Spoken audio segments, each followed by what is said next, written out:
बिस्मिल्लाहिर्रहमानिर्रहीम। अस्सलाम वालेकुम। आज 18 जनवरी है और दिन है इतवार का। वैसे तो मैंने वीडियो अभी शेयर करनी थी आपके साथ। कल सोहेल आफरीदी साहब हरीपुर से मानसरा गए और जो वीडियो मनाजिर सामने आए हैं उस पर कुछ मनाजिर भी आपके साथ शेयर करने थे, दिखाने थे।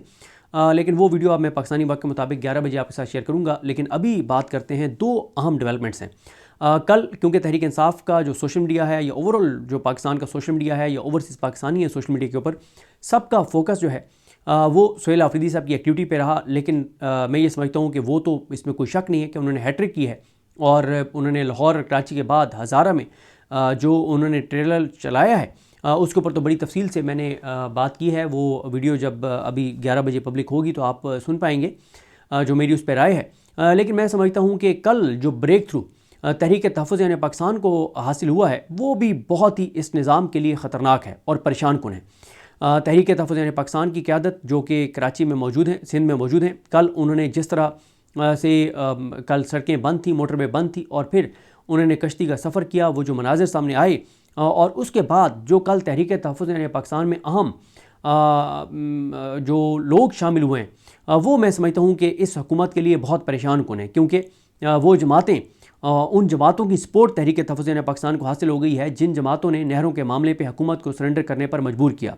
तहरीक तहफ़्फ़ुज़ यानी पाकिस्तान ने उन सियासी क़ुव्वतों को, उन अवामी हमायत याफ्ता क़ुव्वतों को अपने साथ मिला लिया है जो सिंध में चाहें तो पूरे 1 महीने के लिए भी सिंध की सड़कें जो है वो बंद रख सकते हैं। और ज़ाहिर है ये स्टेट मूवमेंट के लिए 8 फरवरी के कॉल के लिए एक बहुत बड़ा ब्रेक थ्रू है। सिर्फ ये नहीं बल्कि अब से कुछ देर बाद कराची प्रेस क्लब में एक उन्होंने कॉन्फ्रेंस भी बुला ली है और उस कॉन्फ्रेंस में भी बहुत अहम शख्सियात शिरकत करेंगी, बहुत अहम स्पीचेज़ होंगी, बहुत अहम गुफ्तगू होगी। लेकिन ये भी देखना होगा कि बहरहाल तहरीक तहफ़्फ़ुज़ यानी पाकिस्तान को वो एक्टिविटी करने भी दी जाती है, नहीं करने दी जाती। लेकिन अब तक का मैं समझता हूँ कि तहरीक तहफ़्फ़ुज़ यानी पाकिस्तान का जब से तहरीक तहफ़्फ़ुज़ यानी पाकिस्तान का क़याम हुआ है उसके बाद से अब तक मैं समझता हूँ कि कल का जो दिन था वो बहुत ही उनका सक्सेसफुल था, इसलिए कि तहरीक तहफ़्फ़ुज़ यानी पाकिस्तान को सिंध की उन पॉलिटिकल पार्टीज़ या उन अवामी हमायत याफ्ता पार्टीज़ की हमायत हासिल हुई है, उनकी शमूलियत हुई है तहरीक तहफ़्फ़ुज़ यानी पाकिस्तान में, जो कि गेम चेंजर हो सकता है, जो कि हुकूमत के लिए बहुत परेशान कुन हो सकता है। और अब मैं समझता हूँ कि 8 फरवरी की गेम अच्छी खासी सिंध की हद तक बन गई है। और मैं एक चीज़ और देख रहा था, ज़ाहिर है मैंने जिस तरह आपको अर्ज़ किया ना कि कल का तहरीक इंसाफ का ओवरऑल सोशल मीडिया का सारा फोकस हरीपुर से मानसेरा तक जो रैली थी वो रहा, क्योंकि वो बहुत बड़ी एक पॉलिटिकल एक्टिविटी थी। लेकिन कल मैं देख रहा था कि जो कल बलूचिस्तान के अंदर जो दाऊद काकड़ हैं उन्होंने जो कल एक्टिविटी की है डोर टू डोर मूवमेंट के हवाले से उनकी टीम ने, या जो यूथ है तहरीक इंसाफ की, उन्होंने बलूचिस्तान में कल जो एक्टिविटीज़ की हैं वो भी खासी हैरान कुन हैं। तो इस तरह से आप देखें कि इस निज़ाम के लिए बहुत ही परेशान कुन सूरत हाल बनती चली जा रही है कि कल का दिन ही देखें, परसों का दिन देखें, परसों भी सोहेल आफरीदी तीरा चले गए, वो एक बड़ा चैलेंज था इस सिस्टम के लिए। परसों ही तहरीक तहफ़्फ़ुज़ यानी पाकिस्तान की क़यादत जो है वो कराची पहुंच गई थी। फिर कल का दिन ना सिर्फ हरीपुर से मानसेरा तक एक्टिविटी थी, बलूचिस्तान में डोर टू डोर कंपेन थी। और इस वक्त मैं समझता हूँ कि सबसे effective door to door campaign तंजीमी सतह पर अगर किसी सूबे में चल रही है तो वो बलूचिस्तान है। बलूचिस्तान हालांकि हम कितना समझते हैं कि वो बहुत टफ है और है भी सही, लेकिन सबसे इफेक्टिव जो door to door Tehreek Insaf की इस वक्त स्ट्रीट मूवमेंट चल रही है वो बहरहाल अब तक सबसे सक्सेसफुल बलूचिस्तान में है। इसमें कोई शक नहीं है कि लाहौर में जब सोहेल आफरीदी गई एक्टिविटी हुई, जब तहरीक तहफ़्फ़ुज़ यानी पाकिस्तान की क़यादत गई एक्टिविटी हुई, जब कराची में सोहेल आफरीदी गई एक्टिविटी हुई, जब अब सिंध में तहरीक तहफ़्फ़ुज़ यानी पाकिस्तान की क़यादत मौजूद है तो एक्टिविटी हो रही है।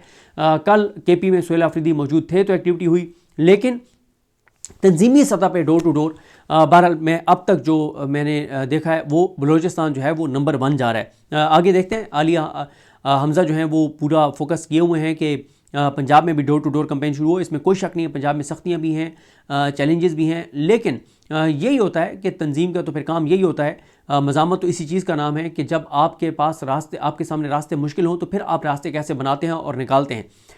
तो एक और चीज़ मैं आपके साथ शेयर करूं, कुछ और चीज़ें शेयर करने से पहले कि मेरी इतला ये है कि एक ताकतवर वज़ीर ने तीसरी बार चौथी बार कह रहा हूँ, एक ताकतवर वज़ीर ने, चलें आपको ये भी बता देता हूँ, उस ताकतवर वज़ीर ने जो हुकूमत का नुमाइंदा नहीं समझा जाता। एक और आप बिल्कुल पहुँच जाएंगे उस वज़ीर ने जिसको वंडर बॉय भी करार दिया जाता है कि वो अगला वो वंडर बॉय हो सकता है, वो जो शहबाज शरीफ के बारे में लिखा गया कि शहबाज शरीफ सोना है लेकिन अब हीरे की तलाश है, और ये जो बातें होती हैं, मेरी इत्तला ये है कि उस वज़ीर की तहरीक इंसाफ की एक अहम शख्सियत के साथ एक खुफिया मुलाकात हुई है, और ये मुलाकात तहरीक इंसाफ के जो अहम शख्सियत हैं उनकी दरख्वास्त पे नहीं हुई, बल्कि ये उस ताकतवर वज़ीर की दरख्वास्त पे हुई है जो हुकूमत का नुमाइंदा तो नहीं है लेकिन जो शहबाज शरीफ से भी ज़्यादा ताकतवर है। तो बहरहाल इसकी कन्फर्मेशन हो जाएगी। मेरी अब तक की इत्तला ये है कि ये मुलाकात हुई है, और जिस तरह से मैंने आपको अर्ज़ किया कि ये मुलाकात उस ताकतवर वज़ीर की दरख्वास्त पर हुई है। तो इसका मतलब यही है कि सिस्टम के ऊपर दबाव जो है वो बढ़ रहा है, और जो सुहेल आफरीदी कर रहे हैं, जो तहरीक तहफ़्फ़ुज़ पाकिस्तान कर रही है, और ये एक बड़ा लीथल कम्बिनेशन बन गया है।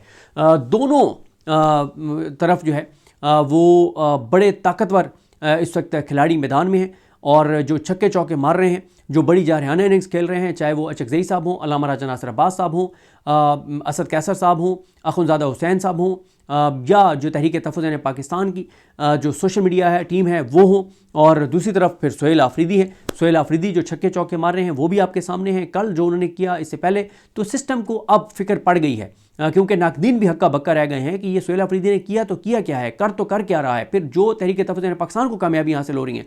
मैं वैसे जो इस्लामाबाद में जो हमारे सीनियर्स हैं MP सोमरो साहब और दीगर जिनका ताल्लुक सिंध से है, उनसे भी मैं ज़रा आज बात करूंगा और आपके साथ शेयर करूंगा कि उनकी सब पे क्या राय है।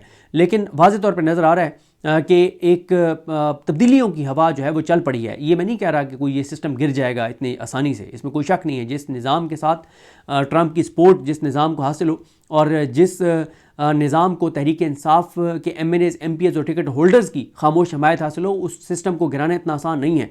लेकिन साथ ये भी है कि जिस तरह से तहरीक तहफ़्फ़ुज़ पाकिस्तान और सुहेल आफरीदी ने इस निज़ाम के ऊपर और इस सियासी किले के ऊपर हमले शुरू कर दिए हैं, तो अब इस सियासी निज़ाम का ठहरना भी इतना आसान नहीं होगा, बशर्ते के तहरीक इंसाफ के MNAs MPs और टिकट होल्डर्स जो हैं वो 33%, सिर्फ 33% जो है वो सिंसेरिटी अपनी दिखा दें इमरान खान के साथ, अवाम के साथ और पाकिस्तान के साथ।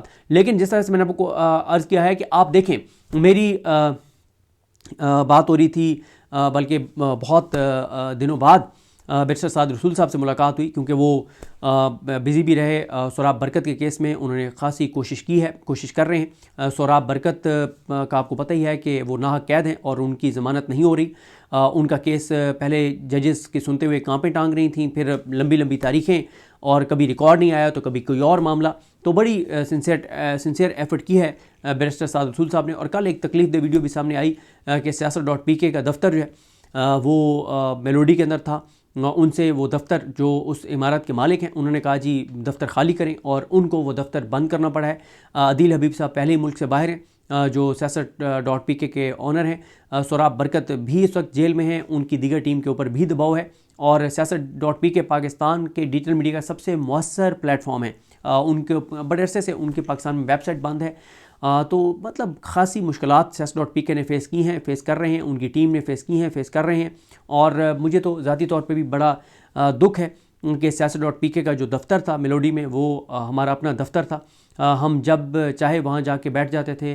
आपने कोई काम करना है आप कर सकते थे, कोई रिकॉर्डिंग करनी है आप कर सकते थे। और मैं ये आज एक बार मुझे फिर एतराफ़ करने में कोई मुझे वो नहीं है, हिचकिचाहट नहीं है कि मुझे एज ए सदीक जान डिजिटल पे मुतारिफ़ करवाने में siyaset.pk का बहुत ही ज़्यादा किरदार है। जब कोई भी नहीं जानता था, और जब मैं आमिर मतीन साहब और रऊफ़ क्लासा साहब के प्रोग्राम में आना शुरू किया, रिपोर्टिंग शुरू की, तो उस वक्त सबसे ज़्यादा मुझे जिस सोशल मीडिया प्लेटफॉर्म ने कवरेज दी और एक ब्रांडिंग आप समझेंगे कि वो siyaset.pk था। नो डाउट वो हमारा प्रोग्राम एक बड़ा प्रोग्राम था, उसका बड़ा इन्फ्लुएंस था और बहुत देखा जाता था। लेकिन siyaset.pk ने भी बहरहाल इसमें बड़ा अहम जो है वो किरदार अदा किया। तो बड़ा अच्छा एक दफ्तर था, बड़ी मेहनती टीम। लेकिन इस वक्त वो शदीद जो है वो क्राइसिस में हैं, उनके लिए मुश्किलात भी हैं। अल्लाह ताला उनके लिए मुश्किलात ख़त्म करे, उनके लिए आसानियाँ हों। लेकिन ज़ाहिर है सब लोग siyaset.pk को अप्रिशिएट भी करते हैं, अदील हबीब को अप्रिशिएट भी करते हैं कि वो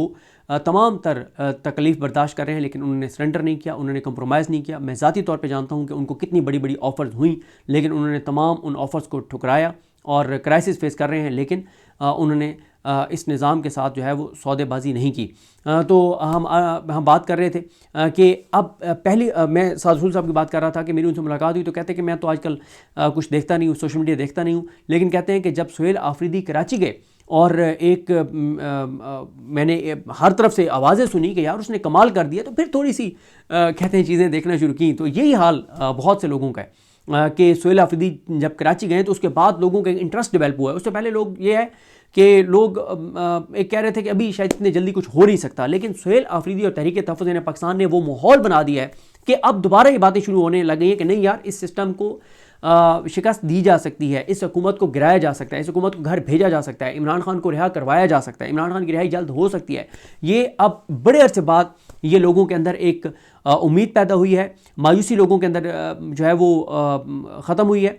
और इसीलिए मैं ये कहता हूँ कि सुनहरी मौका है। और जब मैं तनकीद करता हूँ सलमान अकरम राजा साहब पर, तो मैं इस साथ ये आपको बार बार बताता हूँ कि मैं ये समझता हूँ कि मैं बार बार ये बात कहता हूँ कि मैं सलमान अकरम राजा साहब को गद्दार नहीं समझता, मैं उनको ये नहीं समझता कोई कंप्रोमाइज़ नहीं है, मैं ये नहीं कहता कि वो चाबी वाले खिलौने हैं, मैं ये नहीं कहता कि वो अर्दली हैं, मैं ये नहीं कहता कि उनको ख़रीदा जा सकता है, लेकिन उन पे जब मैं तनकीद करता हूँ तो ये तनकीद करता हूँ कि उनको जो अथॉरिटी अपनी एक्सरसाइज करनी चाहिए, अपनी वो अथॉरिटी एक्सरसाइज नहीं करते। उनको किसी सूरत कंप्रोमाइज़ नहीं किया जा सकता। उन्होंने बड़े बड़े केसेस लड़े हुए हैं, आज तक उन्होंने किसी से कोई सौदेबाजी नहीं की, लेकिन यहाँ पे जब उन पे मैं तनकीद करता हूँ तो ये तनकीद करता हूँ कि वो अपनी अथॉरिटी को एक्सरसाइज नहीं कर रहे।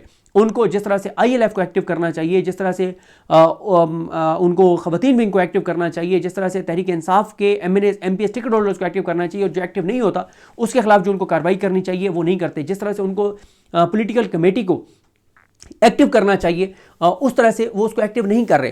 तो इस वक्त जो तहरीक तहफ़्फ़ुज़ पाकिस्तान ने और जो सुहेल आफरीदी ने जो माहौल बना दिया है, अगर इसमें सलमान अकरम राजा साहब अपनी अथॉरिटी को एक्सरसाइज करने लग जाएं और जो पार्टी के अंदर लोग उनके काम नहीं कर रहे, उनकी बात नहीं मान रहे, उनके खिलाफ 2-3 एक्शंस करने की देर है, उसके बाद सारे सीधे हो जाएंगे। तो इस वक्त अगर सबसे ज़्यादा कोई इस सिस्टम के लिए ख़तरनाक कार्ड इस्तेमाल कर सकते हैं तो वो सलमान अकरम राजा साहब ही हैं, जिनके पास अथॉरिटी है, वो सेक्रेटरी जनरल हैं और पावरफुल सेक्रेटरी जनरल हैं। इमरान खान ने उनको बहुत ज़्यादा इख्तियारात दिए हुए हैं, यहाँ तक कि इमरान खान ने उनको इससे बड़ा इख्तियार क्या हो सकता है कि पोलिटिकल कमेटी आप तश्कील दे, इतना ज़्यादा इमरान खान ने उन पर एतमाद किया है। तो बहरहाल चीज़ें ग्राउंड के ऊपर शुरू हो गई हैं, एक्टिविटीज़ शुरू हो गई हैं, और कहा जाता था कि कोई नहीं निकल सकता, कोई नहीं निकलना चाहेगा, और ये सिस्टम 10 साल का सोच के बैठा था। इनका गरूर और तकब्बुर आप देखते थे कि ये बंदे को बंदा नहीं समझते थे, ये कहते थे कि परिंदा पर नहीं मार सकता, कोई नहीं निकल सकता। लेकिन जिस तरह से हर जगह एक्टिविटी शुरू हो गई है तो इसके ऊपर वो जो 10 साल के ख्वाब थे वो तो बहरहाल चूर चूर नज़र आते हैं। और इस वक्त सुहेल आफरीदी का जाहो जलाल और जो इस वक्त आबोताब है इनकी तहरीक तहफ़्फ़ुज़ पाकिस्तान की, तो इससे सिस्टम के अंदर बहरहाल बेताबी बढ़ रही है और धाक बिठा दिया सुहेल आफरीदी ने और तहरीक तहफ़्फ़ुज़ पाकिस्तान ने अपनी। और इस वक्त जो है वो इस सिस्टम के साथ जो लोग हैं, जो टाउट्स हैं, वो भी आपको खास से जो है वो परेशान नज़र आते हैं, क्योंकि जमूर टूट गया है। अब आप मुझे बताएं ना कि जो मनाजिर हरीपुर से लेके और मानसेरा तक के सामने आ गए हैं, जो मनाजिर एबटाबाद के सामने आ गए हैं, जो तहरीक तहफ़्फ़ुज़ पाकिस्तान जो कामयाबी हासिल कर रही है, इसको कैसे ये डिनाई कर सकते हैं? इसको ये डिनाई नहीं कर सकते। कैसे कह सकते हैं तहरीक इंसाफ ख़त्म शुद? ऐसे ऐसे खौफनाक मनाज़िर सामने आए जो आपको मैं अगली वीडियो में दिखाऊंगा। तो बहरहाल जी, मैं ये समझता हूँ कि सिस्टम जो है वो काफ़ी अपसेट है, और जो कामयाबियाँ तहरीक तहफ़्फ़ुज़ पाकिस्तान को हासिल हो रही हैं, जो मोमेंटम सुहेल आफरीदी बना रहे हैं, तो सिस्टम बहरहाल हिल रहा है, सिस्टम हिल रहा है। और इस सारे में इनको ये है कि क्योंकि बुनियादें इस सिस्टम की कमज़ोर हैं, और इनकी जिस सिस्टम की जिस इमारत की बुनियादें कमज़ोर हों तो वो सिस्टम ज़ाहिर है खौफज़दा रहता है कि थोड़ा सा भी ज़लज़ला आया, सियासी ज़लज़ला आया, तो पूरी इमारत जो है वो धड़ाम से गिर जाएगी। तो बहरहाल देखते हैं चीज़ें कैसे आगे बढ़ती हैं। मुझे अपनी दुआ में याद रखें। अल्लाह करीम हम सब का हामी नासर हो। अल्लाह हाफ़िज़।